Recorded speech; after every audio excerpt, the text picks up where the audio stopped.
تمرد دولي جزائري مستمر على أمل إطلاق سراحه، ومحرز يرسل خطابا قويا للمتماطلين ويبطل حجتهم القديمة.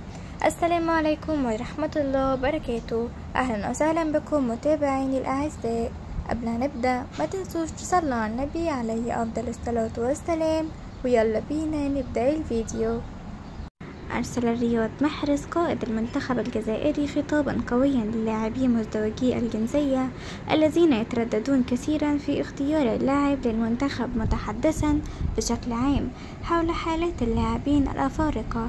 ففي حواره مع صحيفة ليكيب سئل نجم الأهلي السعودي حول رأيه في موضوع المترددين بعدما انتقد مواطنه إسلام سليماني هذه الفئة في وقت سابق، فأجاب محرز قائلا: أوافق سليماني تقريبا، كل واحد يفعل ما يريده. إذا كنت تشعر بأنك جزائري تأتي للعب مع بلدك وتأتي للدفاع عن العلم، قبل أن يتابع في نفس السياق: وإذا كنت لا تشعر بأنك جزائري سيكون من الأفضل أن تقول ذلك من البداية. وأقدم محرز على تذكير هؤلاء المتماطلين بأن اللاعبين القادمين من المنتخبات الأفريقية انضموا بشكل طبيعي إلى الأندية الأوروبية الكبيرة دون الحاجة للعب مع منتخبات أوروبية. وكانت رسالة بطل أفريقيا 2019 واضحة جدا، فأضاف في تصريحاته: لعب ورقة الوقت ليس بالضرورة أمر جيد بالنسبة للاعبين أو لجماهير التي تنتظر. وأوضح أكثر قائلا: في الماضي كان الأمر صعبا، لكن الآن أظهرنا بأننا قادرون على اللعب لمنتخب أفريقي والانضمام إلى أندية كبيرة. ليختتم في السياق نفسه: لم يعد ضروريا انتظار التوقيع لنادي كبير من أجل الالتحاق بمنتخب أفريقي.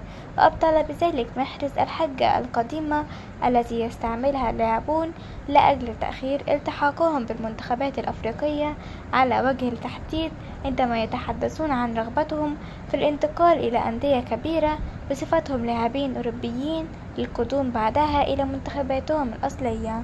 تتوالى الأيام دون أن يتمكن الدولي الجزائري عبد القهار قادري من إيجاد نادي جديد ينضم إلى صفوفه، بعدما قرر مغادرة ناديه الحالي كورتري الذي نزل للدرجة الثانية البلجيكية. ولا يعارض النادي البلجيكي فكرة رحيل نجمه الجزائري، غير أنه ينتظر وصول عروض جيدة من الناحية المادية، بعدما رفض قبل أيام عرضا جاءه من غينت قيمته $500,000 يورو.